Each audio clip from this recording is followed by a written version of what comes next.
This is a quick video, one from the archive perhaps, about what I've done, what I did over lockdown with the Oathmark box of plastic human infantry.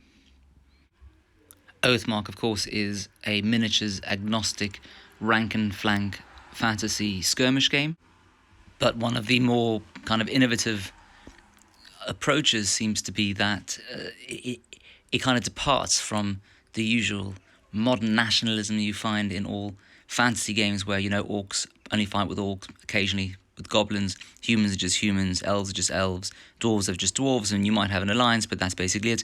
Here, you got kind of like Habsburg Empire, pre-nationalism type approaches to fantasy, whereby you have a big, scary king of whatever, nationalism or whatever fantasy race, and then you build up through this kind of fun, Buddhistic-looking kind of circle.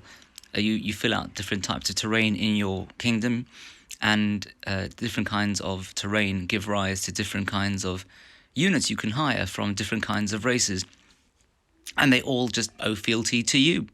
So you've got like this Habsburg Empire, Ottoman Empire type thing, but with fantasy races, all owing allegiance to you as the king, which is fun because you get to use whatever's in your collection, which always speaks to me because that's what all these videos are basically about.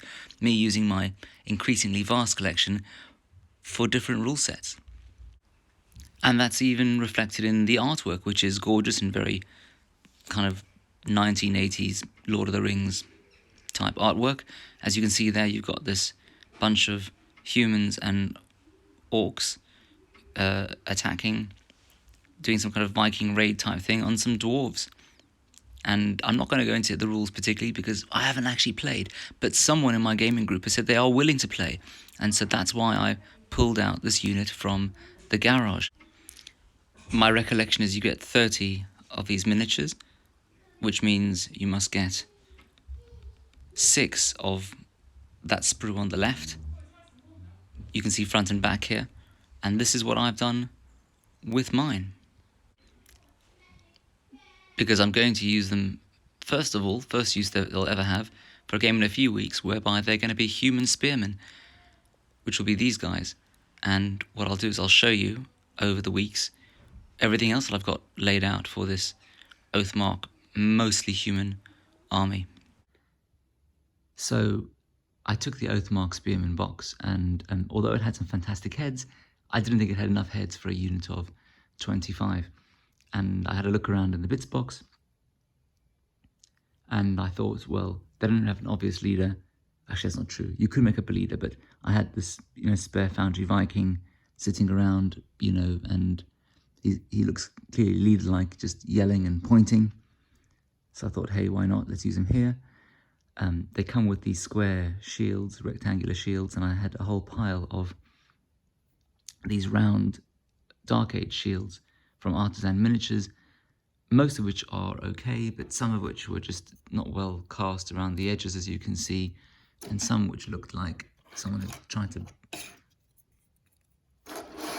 bite off a bit. But you know what I thought to myself? These are the militia. They've been called up, they're feared from their little peasant villages, and these things are just handed out. They've been sitting around for ages. These are not the elite. Maybe the shields have been bashed in at some point in the past. And so some of these, I'll just pull them out, are the very nice heads from the Oathmark sprue. I've spoken before about how this is my favourite, most versatile head, which I've used across a range of other kits, looking as it does a little bit Saxon, a little bit Viking, and frankly a little bit Cossack. Must be the moustache. So these are kind of standard ones, standard heads. And then on some, I had fun getting some heads from other packs. I think other Oathmark packs. These are the heads from, I think, the kind of pirate, corsair type figures for Frostgrave, that's it. And some of them work really well. He looks like he's been around a bit, been campaigning, so does he. He looks a bit too barbarian, I suppose, with that head. But, you know, maybe he's just a young person, the village psycho who just likes cutting his hair in strange ways just to irk people. A hippie of the high medieval fantasy setting of your choice. This one doesn't really work that well, just some strange crony-ish old man with his small Games Workshop flagellant head. But hey, not everyone has an appropriate sized head. These guys were artisan miniatures Saxons, and that top of the banner is from the Oathmark Infantry sprue.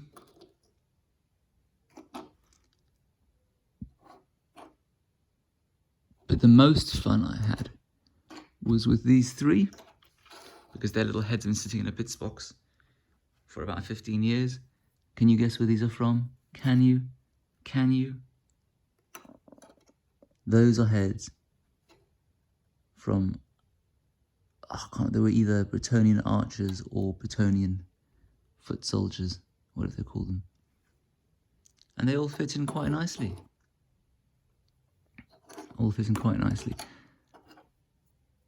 I kind of realised with some of these that they needed to be pointing forward, but sometimes to realise that. So some of them just look like they're about to just leg it.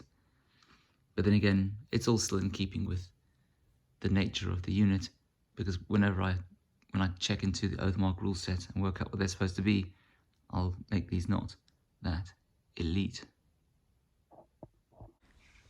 Thank you for watching to the end. Smash the like, comment and subscribe buttons, as all the professionals say, the professional content creators say on YouTube. I mean, do whatever you want. But anyway, do leave me a message if you have any comments on the viability of these kit-bashed miniatures, whether you think I've added to or taken away from them, what you think about the square, the rectangular or the circular shields. Otherwise, have a great day or evening, wherever you are.